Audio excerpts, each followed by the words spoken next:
Hi, welcome to Screencast. My name is Joff and this is continuation of our test-driven development journey. So far, we are able to get multiple values for a given query, and at this episode, we are about to start working on the exceptional conditions. So what happens when we perform a query and there is an exception happening in the system? So now we have to imagine in which context this system is going to be working, because we don't have specific requirements. We don't have any specification for this exercise. We just came up with this exercise from the beginning, and now the thing is that I'm imagining this is going to be plugged into a context where the system will be doing an HTTP call to get the values to perform the actual search. So in that sense, I'm thinking for the exceptional conditions that what's going to be happening is that what if the backend returns to us an exception saying that the query that we are passing there is not okay. So now we have a validation locally, but what happens, for example, it's an API, so the API is again doing a validation on that side as well, and it may happen that we could pass, for example, a query that was not validated before. Of course, now in our system we do have that validation, but just saying that it can happen as an exception from the backend. And then of course the device might be in offline state, so we might not have established any connection, and in that case there will be an exception when we try to perform a search. So those are the things that I'm now imagining in my head, and then those are gonna be the exceptional conditions that I'm thinking of and I want to handle on. So let's switch to the code and see how we are gonna approach that. So as I said, first we are gonna be handling exceptional conditions first, and in particular I want to focus on saying a bad search. So that's gonna be a I'm thinking about bad search is something that, for example, the backend will return to me, let's say 403 or some 404 or something like beginning from 400 to 500. So that's the exception that I want to handle. And then another one is say I am offline. And then based on these two exceptions, afterwards, probably in the next episode, we're gonna be working on a contract tests. So let's see how this is gonna work. But first I'm gonna run the actual test that I'm having right now. And as we can see here, I have find multiple, find one, and find no matches. So let's go ahead and create a new class, and I'm gonna name this exceptional search test. All right, and okay, let's close this one. Good. So the first test would be, say, what happens when I got a bad search exception. So I want to make sure that I got a search state bad search. That's gonna be my searcher search state live data value.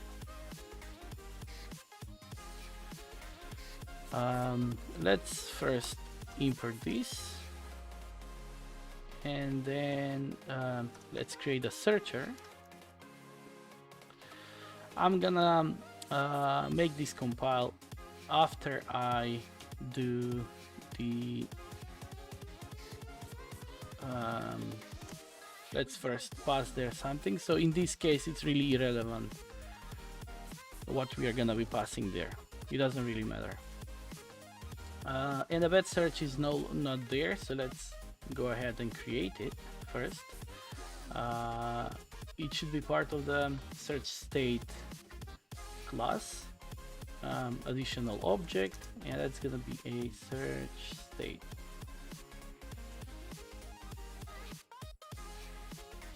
Good. So now let's work to make this searcher compile first. So it takes inside a um, validator and a repository. Maybe I should have named this repository something like an inventory or something. Yeah, but I think I'm gonna just stick to this name for now. So a validator would be our query validator,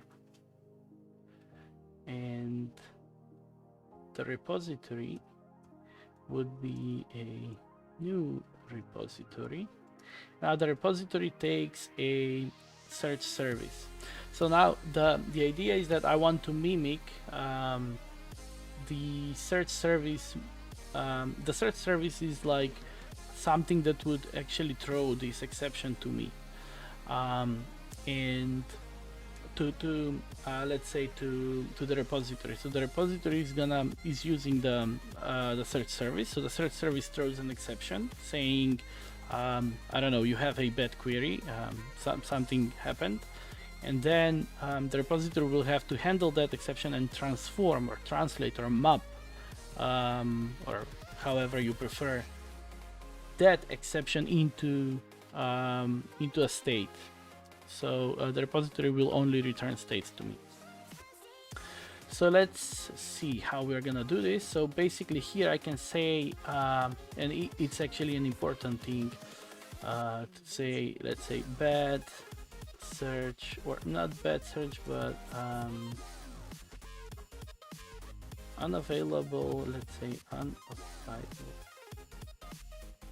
unavailable search service. So the unavailable search service is not there. So I'm thinking that I'm gonna just come up with a fake here, actually a stub here inside the test, because it is relevant. This stub is relevant only here in this test, and I just want to also demonstrate what we spoke 2 episodes back about the query validator, about extracting an interface and then come up with stubs.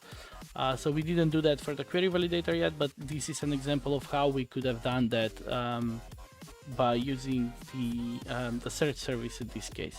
So let's do that.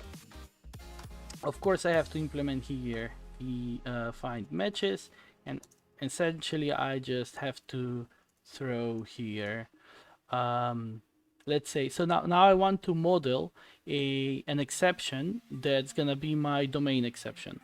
So my search service will be throwing an exception that will be known for from my domain. I don't want to deal with exceptions that are like, let's say, IO exception or HTTP exception or something that that's out of my domain. I don't want to change my domain when such an exception might change, for example.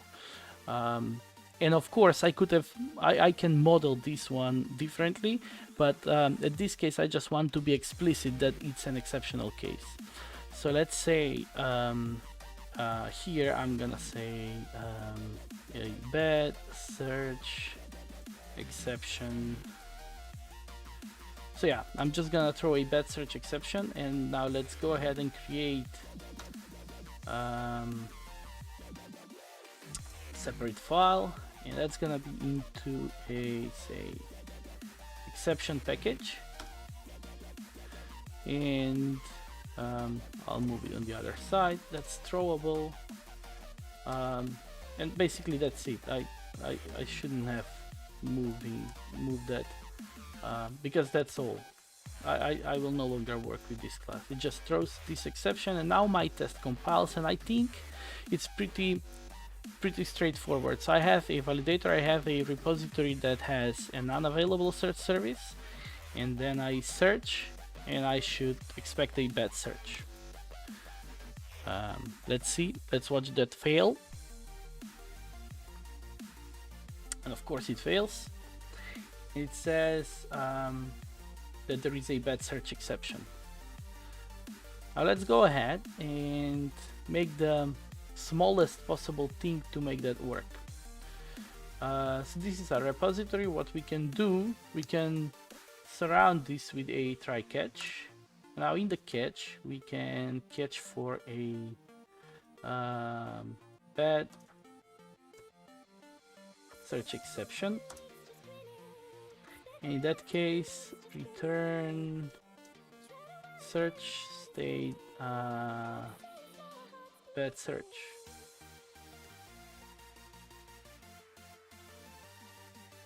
Okay, it fails again. It says, oh yeah, okay, the looper thing. So basically, I just have to extend this class with the instant task executor extension, and I'll run. Cool. Now I'm green,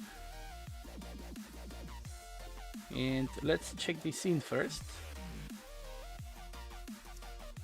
And I would say can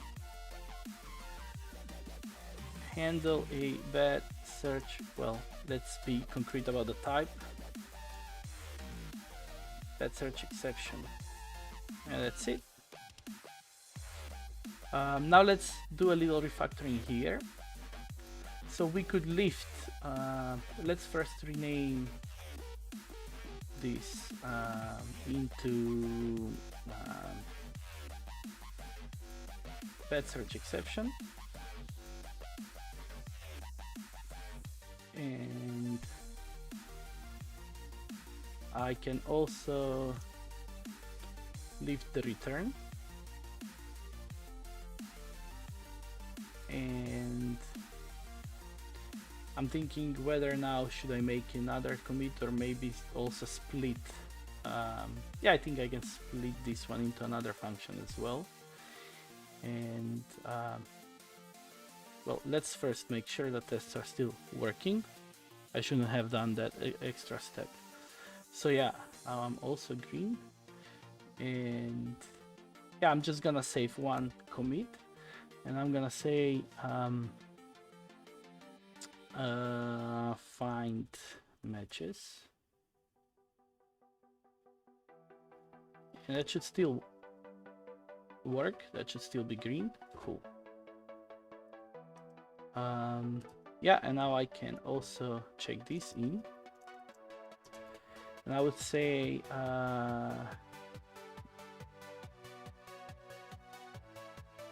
cleaned up,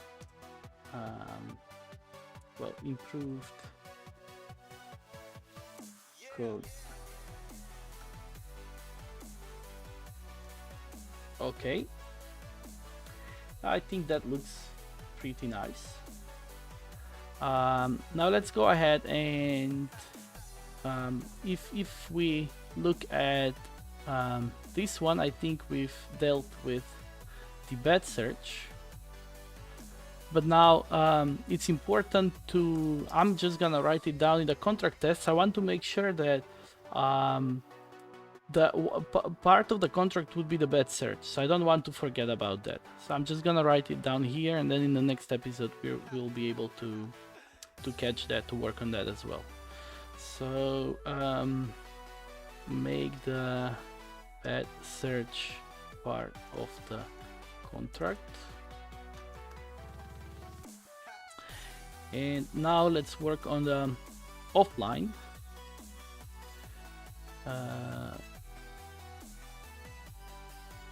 Exception. So what happens when I get an offline exception? So I would say assert equals search state is offline when the searcher search state live data value. And of course I don't have the offline. Let's go ahead and create it, and that's gonna be also another object in the search state.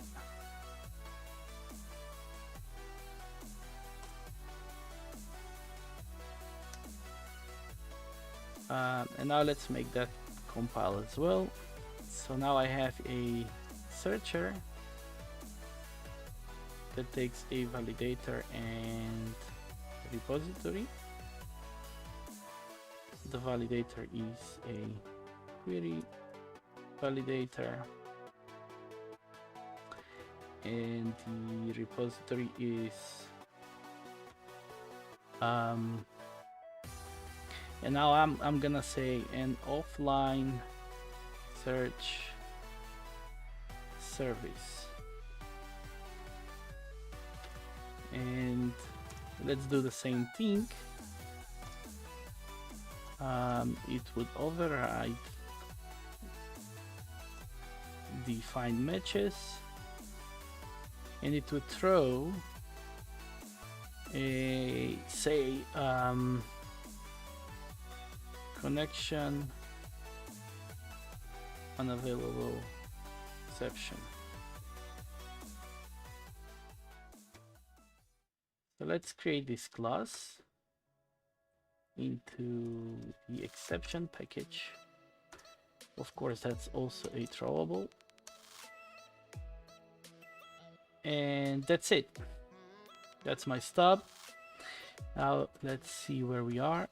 So the last thing is to make the act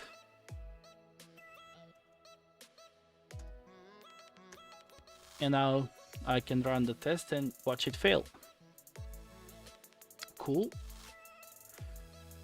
So it fails because there is a connection unavailable exception. How do we make that pass? Is back in our repository. We can also catch that one, which is gonna be a offline exception, connection unavailable exception.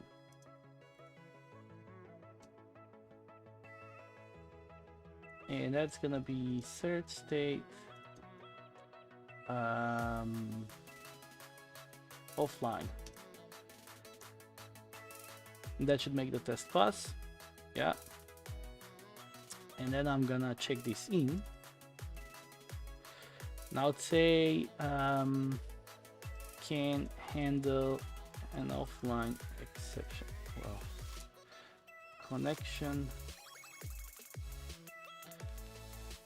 unavailable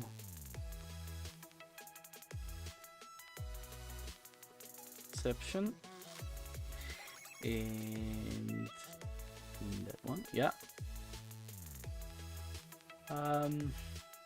Our repository now looks fine, but yeah, let's don't forget to actually mark this as done. In fact, I'm gonna go ahead and delete all of this, but I also have to add here that I have to make the offline part of the contract. So yeah, in the following episode, I'll know what's gonna be part of my contract, and then I can proceed working on that one. So now I think we can also deal with a little bit with the duplication that we are having here. So essentially, I can pull this. Yeah, the repository is quite important here. I mean, the repository I cannot pull off because I'm passing different search service in there, but the query validator, I think I can pull it up, and let's see how that's gonna work. So that should still work, and I can make this, I think, private. I can move it up where we normally place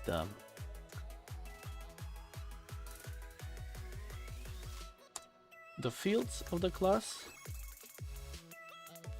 So I also removed it from the bad search exception, and I like to actually also define this what's the number 3, because when we just pass a 3 there, it's not really clear, but saying that it's the minimum query length, it's more clear, I think. So yeah, if you look at the tests, I think now we are at a quite okay position.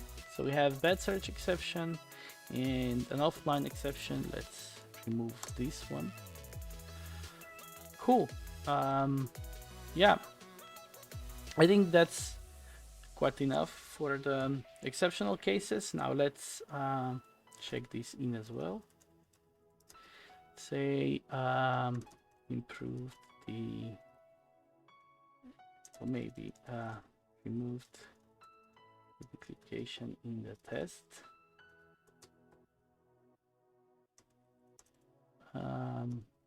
Exceptional. Well, just remove duplication. I think that's fine, because if we take a look at if we really want to see what sort of duplication was removed, we can take a look at the commit details. So yeah, I think now all the tests are green, and I think now we can start working on the contract tests. But I think we are running already around 20 minutes, and I'm thinking about making that part of the next episode.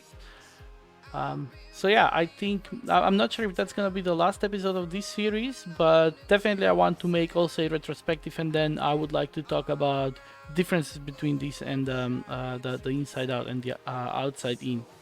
But of course, first we have to focus on the contract tests, and I'm not sure if I'll cover that in one episode, so let's see how that's gonna go. Thank you so much for the time and for the attention. If you like this content, please make sure to subscribe, and I'm gonna catch you in the next episode. Thank you. Stay safe.